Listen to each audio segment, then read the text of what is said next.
What up, y'all? It's your man, Abuamerican. What's good? It's been a minute. I've just been busy working on stuff. I'm actually in the hospital. I'm not in the hospital. I'm in a hospital physically, but I'm not checked in. And so I'm making this video from the hospital room. Patients over there. Anywho, I want to talk about Shamima Begum, and this was actually inspired by Tate, and just the whole situation, man. And of course, we can look at this Shamima Begum situation. If you're not familiar with Shamima Begum, she's like one of the Bethnal Green girls that ran off to Syria to be an ISIS bride. She was 15 at the time. I think she's like 19 now or something. I don't know, whatever. But she's one of them 3 girls that ran off from Bethnal Green, London, to go join ISIS and be an ISIS bride. Now she wants to come back to the West. And I say it in the same, there's a lot of lessons that can be learned here, from nationalism to loyalty to treason to just bad decision making. But I want to approach this from, of course, the female hypergamic solipsism standpoint. And I talked about this in a previous video where I told you that women want to stand at the finish line and bang the winners. They don't care about anything in between.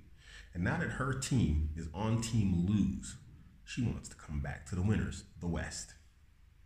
And whether you like it or not, right now the West is team win.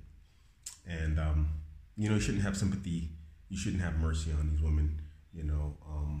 They chose to join a terrorist organization that kills Muslims and non-Muslims alike. They don't care. They don't differentiate. And I'll tell you why. You know why? Because ISIS is basically African America just in Islam. Let me say that again. ISIS is African America, but Islamic. Let me explain. When you look at African Americans, we have a serious problem with most of the women chasing bad boy Chad Cock. They go out for the gangsters, the criminals, the drug dealers, and all that stuff. And in case you didn't know, for the non-Muslims watching this, the scholars of Islam proved, and you can actually go online and research this yourself, look up the big names of these ISIS guys, these ISIS warriors. All of these guys have criminal records. They're all drug dealers, drug addicts, murderers, robbers. You name it, these guys are all criminals. And so what you had was a situation in Islam like Black America has in America, where the women are just chasing the criminal gangster bad boys.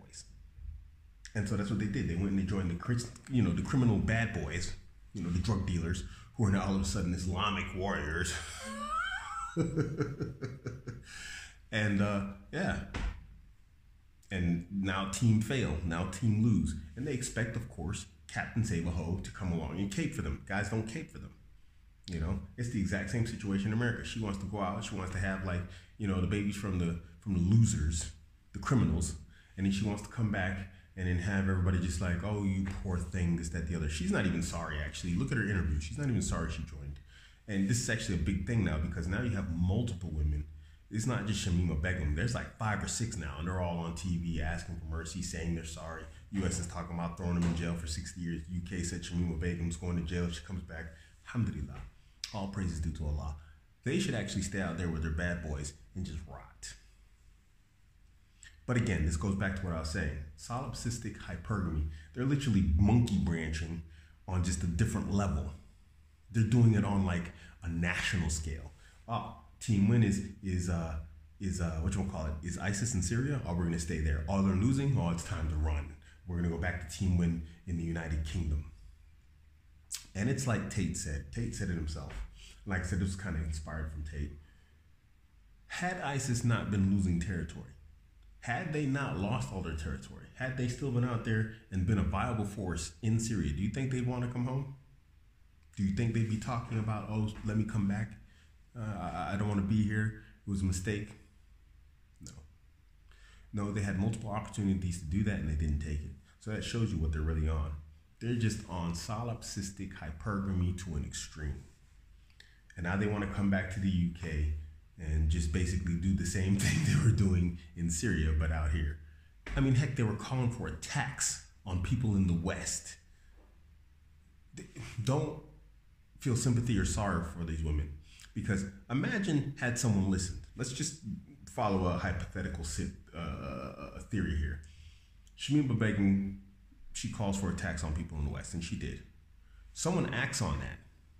Some Muslim goes out, does something stupid. We had a lot of Muslims doing stupid stuff. Drives over people with a truck at a show, blows something up, whatever. You pick the most terrible terrorist act that you can come up with in your mind. Guy goes out, girl goes out and does that stuff based upon her statements.